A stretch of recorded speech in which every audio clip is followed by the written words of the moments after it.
that for her life. Her path. I don't feel sorry for her. No. That's not my question. That's not my question. What was your head said? 3 weeks after I met her, he got my name right upstairs to the attic. You got his name tattooed on your neck 3 weeks after We ain't even met her? had sex yet. Not true, Mr. Kistner? Yes, that's true, Your Honor. Two different toddlers walking around with the exact same name, Stephen Min Jr., and one man responsible for both of them sitting in Judge Lauren's courtroom trying to deny his way out of the situation. Ms. Puckett is here claiming Mr. Mackin fathered her son while he was in an on-and-off relationship with Ms. Glover. Everyone, Ms. Puckett, you claim the defendant, Stephen Macon, fathered your child. Who has her own Stephen Min Jr. at home. One man, two children with identical names, two women with very different energy, and a judge who is already processing this case with the particular expression of someone recalibrating her expectations for the day. This is FEV-alarm chaos before the opening statements are even finished. While in a relationship with his current girlfriend, Ms. Glover. Mr. Mackin opens his defense by pointing to Ms. Puckett's history. He tells the court she has 5 children by 5 different fathers, and he has no intention of being added to that list as number 6. He also claims the physical relationship between them did not begin until significantly later than the conception window she is describing. If we ain't have sex till like 3 months after, I wouldn't even have sex. But you did have sex. Me and my... Then, in the same breath, he acknowledges that protection failed at some point during their involvement. The internal contradiction of that statement is not lost on Judge Lauren, whose response communicates that the court requires more consistency than he is currently offering. Me and Ms. Glover, we wasn't together at the time. Did you use protection? Yes. Ms. Puckett's account of the relationship is built on specific and concrete details that land very differently than Mr. Mackin's vague denials. She describes an extended period of dating gifts exchanged, financial support when she needed it, genuine warmth between them. A girlfriend that he was off and on with? No. So in your mind, what was this thing you all had? Then she introduces what may be the single most damaging piece of testimony for his denial, a photograph of him rubbing her pregnant belly with the unmistakable body language of a man who believes that child belongs to him. A photo of that nature is not the behavior of someone who was uninvolved or uncertain, and he cannot explain it away with courtroom words. Well, we was dating. He was treating me real good. He buy me stuff. He gave me money when I needed it. Mr. McKenna's counter to Ms. Puckett's account relies on secondhand information he received from a friend, suggesting she was involved with other men during the relevant period. He does not bring documentation, a timeline, or any communication records to support this. Those your hands and your jacket? Yeah. What do you have? He brings barbershop-level information delivered through someone else's account. Judge Lauren identifies the gap between the standard of evidence he is using to make his argument and what the court actually operates on. Ms. Puckett receives his counter with the expression of someone who was told to take this seriously and is choosing not to. To counter this evidence that Ms. Puckett is presenting. Judge Lauren steps back from the immediate back and forth and addresses something that has been sitting in the room since the case opened. 2 little boys are both being called Stephen Min Jr., and the question of lineage, identity, I have 2 young men running around this world called Stephen Macon Jr. and what it means to give a child your father's name is not a casual or incidental detail. It is a deliberate act that carries meaning, and the courtroom feels the weight of what it means that this name now belongs to 2 children whose father has not fully claimed either of them in this building. The energy in the room shifts from petty to something heavier. No, it's not funny. Both have your name, and coming from a family. Ms. Puckett produces text messages that surface at precisely the right moment to maximize their impact. She tells the court that right before this hearing, Mr. Macon sent her a message indicating that if the child turned out to be his, Not 2, right? So now this is serious. Last week, before we came to court, he would arrange for everyone, including Ms. Glover's child, to live together as a blended family. Judge Lauren reads one of those messages aloud from the page,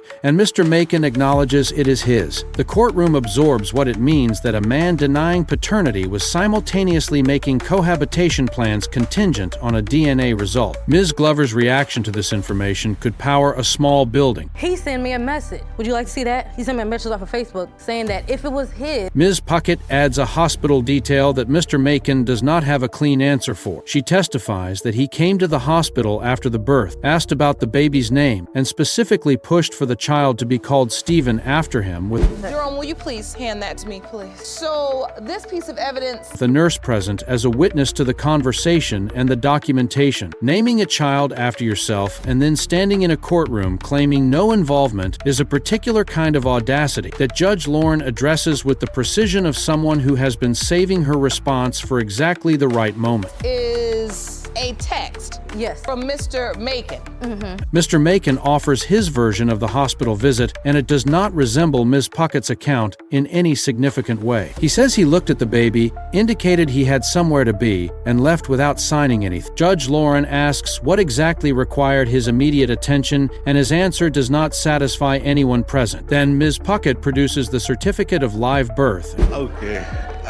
Is that a text you wrote, Mr. Macon? Yeah, I wrote it. And the court confirms that in that state, a biological father must provide a social security number and physically sign the document, and that a nurse was present when this happened. Like and subscribe, because Ms. Glover is about to walk into this hearing, and she did not come to be calm about any of it. I wrote it. Let's move forward from this. Take me to the day you actually gave birth. Ms. Glover arrives focused and direct, and she confirms immediately that her son is also named Stephen Min Jr. She denies that Ms. Puckett's child has any biological connection to Mr. Macon, and she has clearly been preparing to make that argument for some time. Judge Lauren asks her to walk through the full story from the beginning. At all hospitals, before they let you sign anything, an affidavit or anything like that. And Ms. Glover does not need much prompting. She received a call at some point informing her that Mr. Macon had been involved with Ms. Puckett, and she decided to investigate the claim directly rather than wait for information to find her. And that's what I did. I called the nurse and she said, "Are you sure this is your child?" Ms. Glover's investigation led her to Ms. Puckett's front door, literally. She describes knocking with significant purpose and Ms. Puckett declining to open it, citing the presence of children inside. The scene that Ms. Glover describes in that hallway has a particular energy that the courtroom receives, with a combination of recognition and amusement, Showing that he signed a birth certificate. I'd like to see right that. now. Jerome, will you hand me that evidence, please? before Judge Lauren redirects everyone back to the facts. Mr. Macon sits through this account with the visible discomfort of someone watching two separate parts of their life collide in a room they cannot leave. Certificate of live birth, child's name, Stephen Terrence Macon Jr. Ms. Glover makes an observation that lands harder than she may have intended when she notes that she spent 6 years with Mr. Macon without getting his name tattooed on her body. Ms. Puckett got a neck tattoo bearing his name after knowing him for approximately 3 weeks. Sometimes we get a little less than the truth, the plaintiffs and the defendants. Judge Lauren acknowledges that people make significant decisions quickly when their feelings are intense, and that the tattoo itself is evidence of a level of involvement that complicates Mr. McKean's claims of minimal connection. Ms. Glover hears Judge Lauren's point and processes it with the expression of someone who recognizes its logic without enjoying it. So the court called the hospital in your home state where Ms. Puckett delivered, and their requirement is that a father. Judge Lauren turns to Mr. Macon directly and removes any remaining possibility that he can position himself as a passive participant in this situation. She points out that he is standing at the center of two women's lives. We know that your child is named Stephen Macon Jr. as well. Correct. Do you believe Miss Puckett's child? Two children with his name, and an entire courtroom full of consequences that exist because of decisions he made, and his posture throughout the hearing has suggested he has had nothing to do with creating any of it. That observation lands in the room without a comfortable place to settle, and Mr. Macon does not have a prepared response that fits. Stephen Macon Jr. is in fact your boyfriend's biological child? No, I don't believe that at all. The most unexpected plot development in this case arrives not in the courtroom but in a WIC office. Ms. Glover brought her newborn in for a checkup, and the clerk accidentally retrieved records for another infant also named Stephen Min Jr., born in the same year. She left that office and went directly to Mr. Macon for an explanation. His reaction in that moment, his face, his body, the way he responded to being confronted with the existence of a child he had apparently not disclosed, told Ms. Glover everything she needed to know before a single word was exchanged. I don't know. I put my detective hat on. I'm like, okay, you don't know? Let me find out. So I'm minding my own business. Steve Stone is ringing. Back in the courtroom, Judge Lauren asks Mr. Macon directly whether the WIC office discovery was genuinely the first time he had any knowledge that another child was out there carrying his name. He says yes. Ms. Puckett immediately contradicts that claim and tells the court he already knew about the child and had even been present at the hospital when the documentation was signed. Let's get some more order. Let's get some Literally order. an So you obsession. were It's there. sick. Two completely opposing statements about the same factual event, one from each party, and only one of them can be accurate. The contradiction sitting in the middle of that exchange is the loudest thing in the room. You know, I've been with this man 6 years. I ain't never thought about getting no tattoo on me.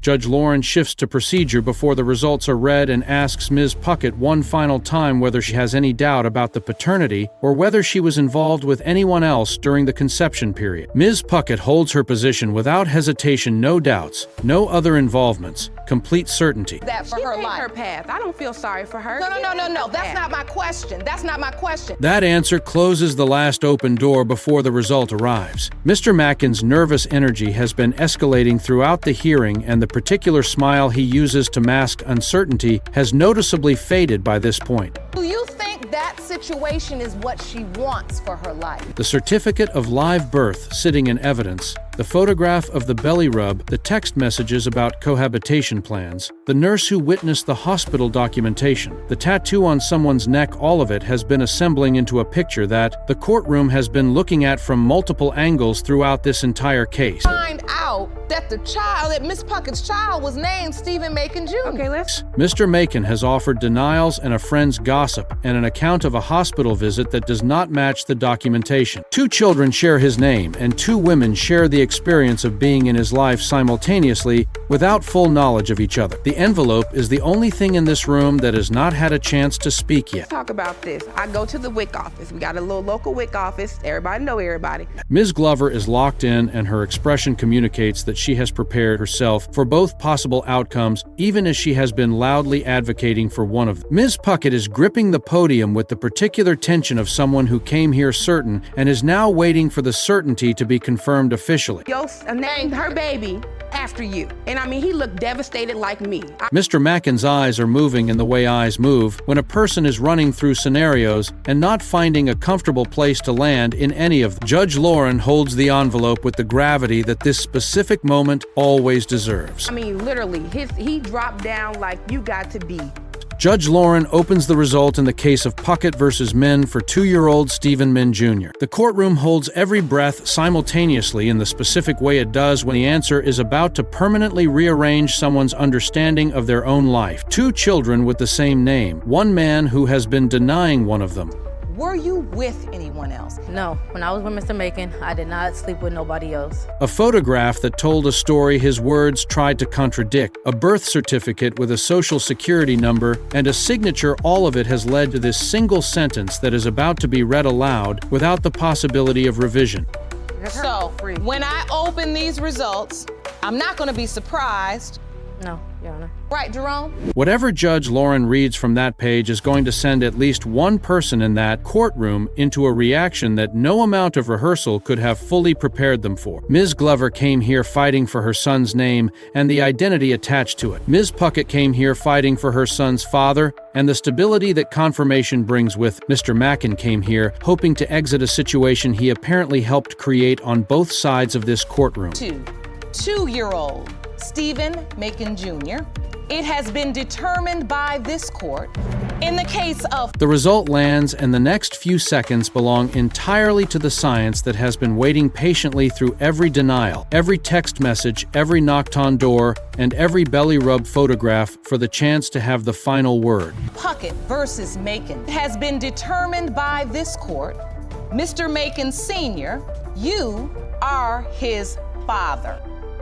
An 11-month-old named Zadden is at the center of a case that has 3 generations of one family feeling the weight of one man's inconsistency. Ms. Ham walks into Judge Lauren's courtroom determined to prove Mr. Nisner is Zayden's biological father. Your Honor, Hello. this is a case of Ham versus Kistner. Thank you, Jerome. Good day, everyone. Ms. Ham, Her mother, Ms. Willen, is right beside her, and she arrives with the exhaustion of a woman who has been compensating for someone else's absence for long enough to have opinions about it. Mr. Nisner is on the other side of this dispute, carrying doubt that his own family helped plant. The room is already running hot before the first real question lands. you are here today to prove to Mr. Kistner that he fathered your 11-month-old son, Zayden. Ms. Ham's opening complaint is not about love or history, it is about presence and money and the specific way absence has a financial texture when there is a baby involved. She tells Judge Lauren that Mr. Nisner has been physically around at times but has not been providing any consistent financial support for Zadden.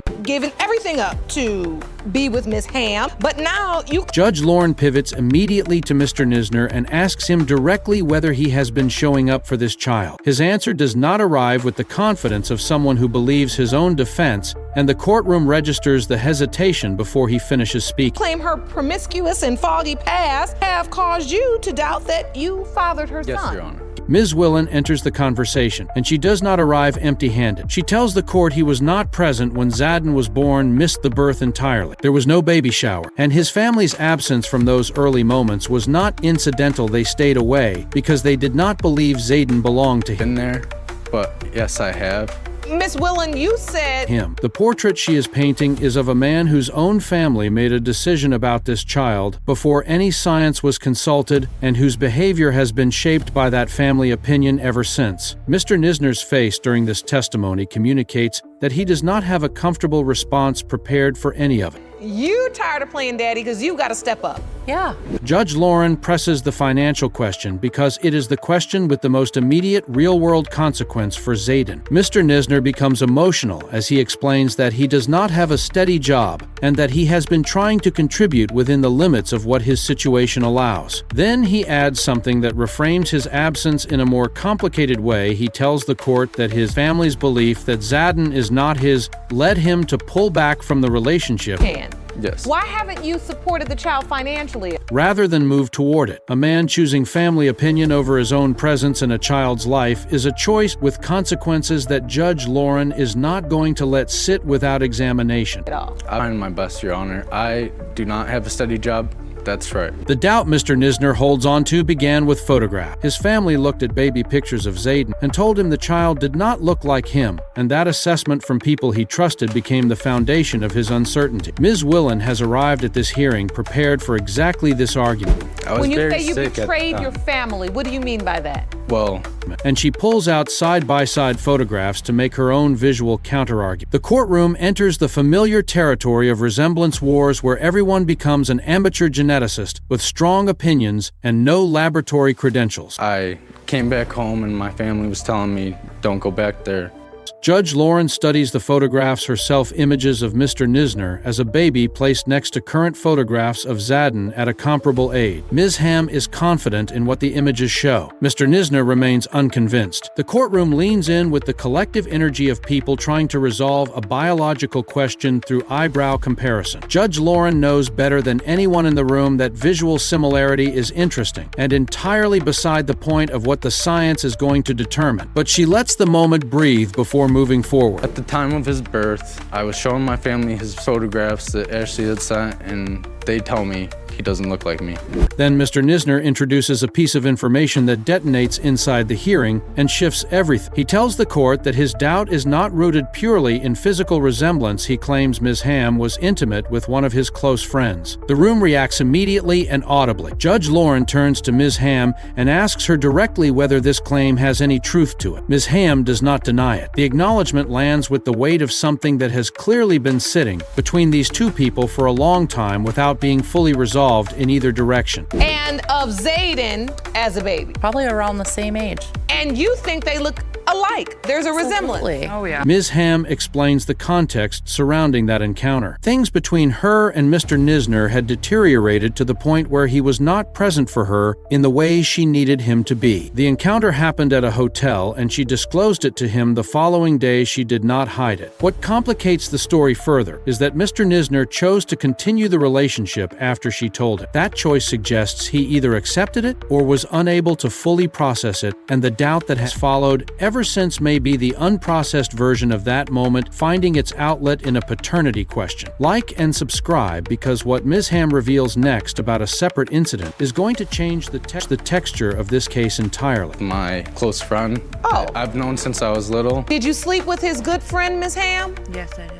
Ms. Ham discloses to the court that several months before the child was born, she was at a party and was taken advantage of while under the influence of alcohol and drugs. She tells Judge Lauren she was in a state that night that raises questions. Played as a boyfriend or doing what you need. So I why broke up is it you with chose him. to date? I broke up with him, and then Why? About her full awareness of everything that occurred. Judge Lauren asks her directly whether she is certain about what happened that evening, and Ms. Ham says yes, she knows what happened, and she told Mr. Nisner. The room goes quiet in the specific way it does when something painful and serious enters a courtroom that has been operating in a different register up to that point. His friend, though. I don't know. We went to a hotel for one day. Ms. Willen is the structural center of this family, and she makes no effort to conceal how much the current arrangement has cost her. She relocated her daughter to another state to give her a fresh start and now works 2 full-time jobs to keep the household functioning while 2 young people and a baby live under her roof. The love that drives that level of sacrifice is visible and real,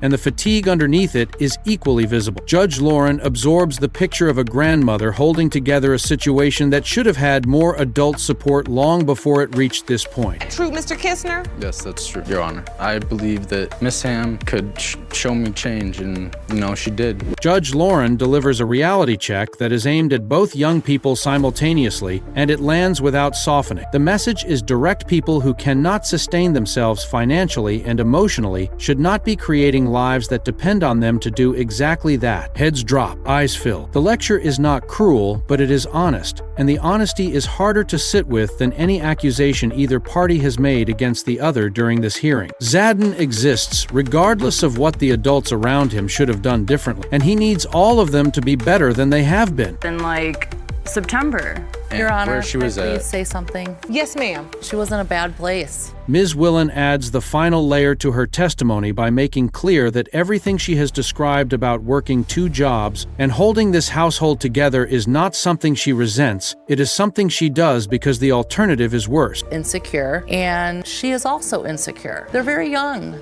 But she names the cost of it clearly and without minimizing. A grandmother raising a grandchild because 2 young parents have not yet developed into the adults that child requires is a situation with a specific kind of weight, and she carries it with the dignity of someone who loves her family enough to tell the truth about it in a courtroom. They're playing house. With these results, that's why we need this. Judge Lauren returns to the doubt question and asks Mr. Nisner whether there are additional reasons he has been uncertain about Zadden's paternity beyond the close friend incident. He describes a period where Ms. Ham was spending time with another male friend, and the circumstances around those interactions felt off to him late returns. Explanations that did not fully satisfy him. The particular anxiety of someone in a small community where information travels. His suspicion may or may not have a factual basis, but it has been operating on him regardless, and it has shaped his engagement with Zadden in ways the baby cannot understand. The fact that since she's been a mother, she has been an amazing mom,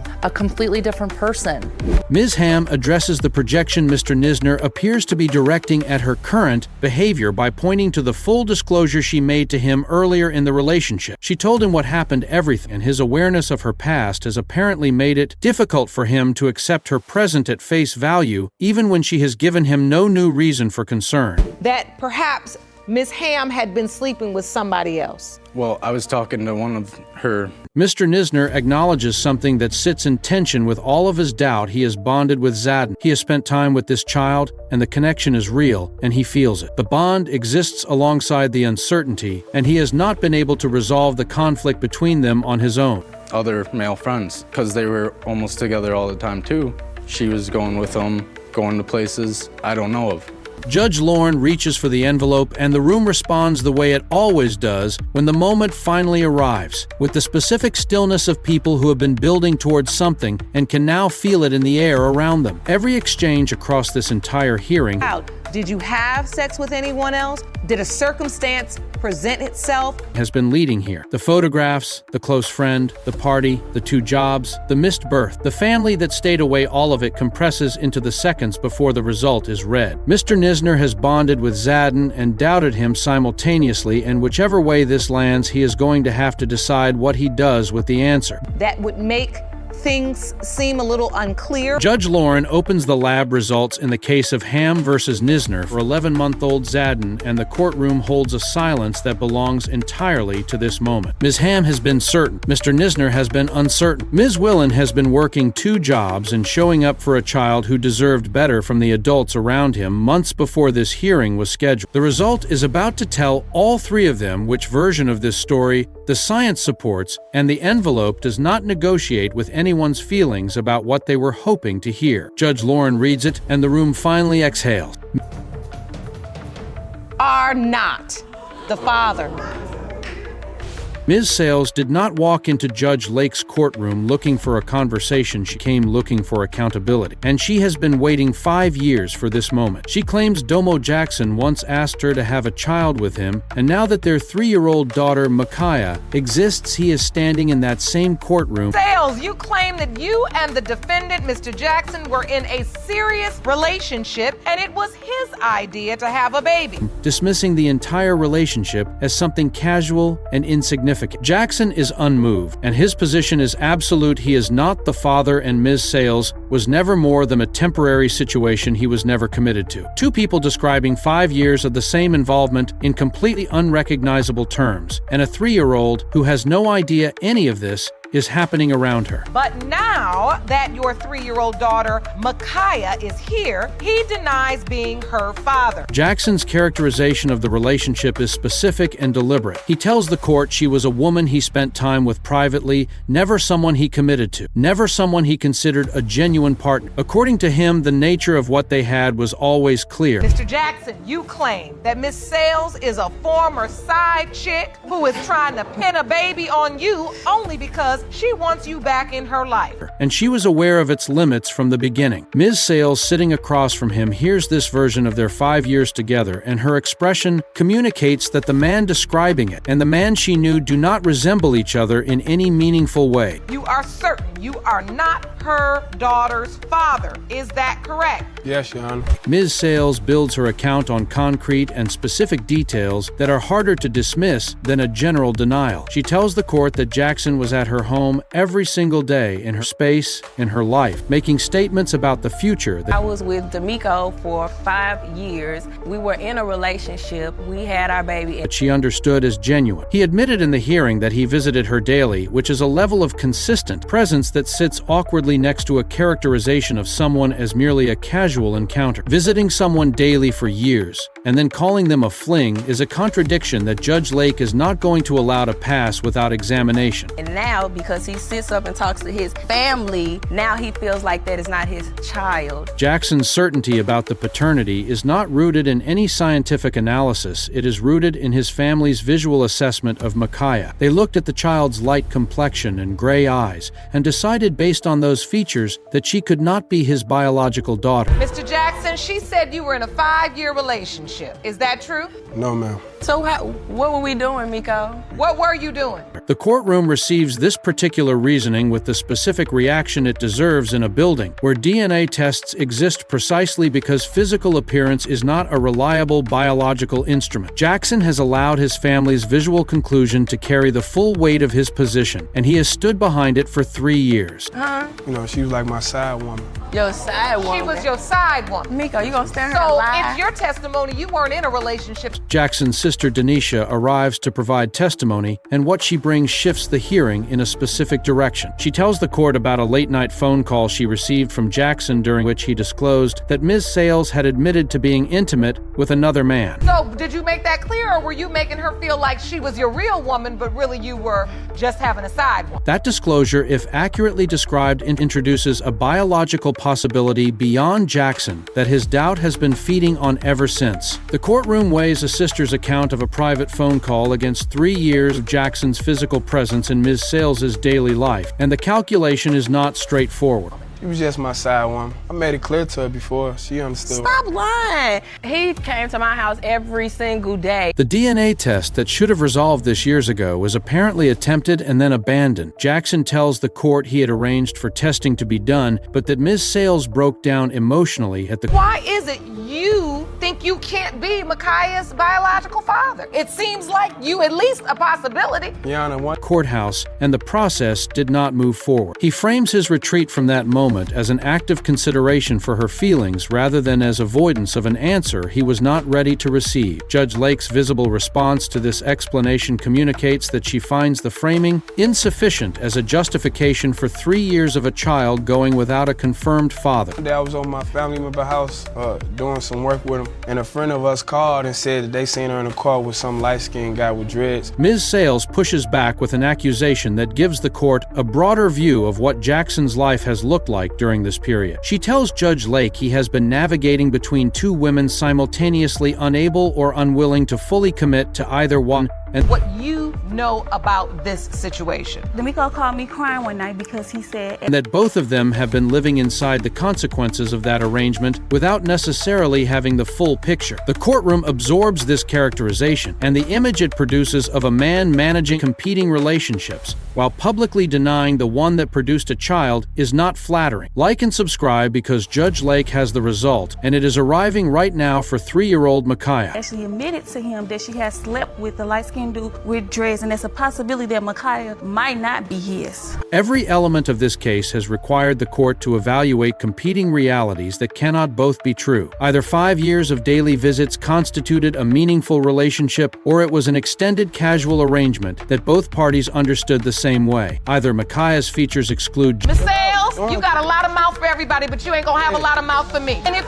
what you're saying is true, Jackson as her biological father, or they do not, and the science is the only voice capable of answering that question. Either the DNA test attempt failed because of her emotional response, or because someone on his side was not ready for the answer. Judge Lake has been sorting through these competing versions with the patience and precision that someone with her experience brings to a case like this. that envelope is gonna validate it. You don't have to act a fool for it. Again, Because you don't have to act a fool for the truth. The result is in the envelope, and Judge Lake is holding it with the steady composure she brings to every moment like this one. A 3-year-old girl has been growing up without a confirmed father, while the man who visited her mother every day for 5 years stood publicly outside the door of that responsibility. Ms. Sales came to this courtroom to demand what she believes has always been true, and Jackson came to defend a position that his own behavior has repeatedly undermined. Whatever the science says in the next few seconds, Ma'Khia deserved this answer 3 years ago, and the people responsible for the delay are standing right there in that room with her. Mr. Jackson,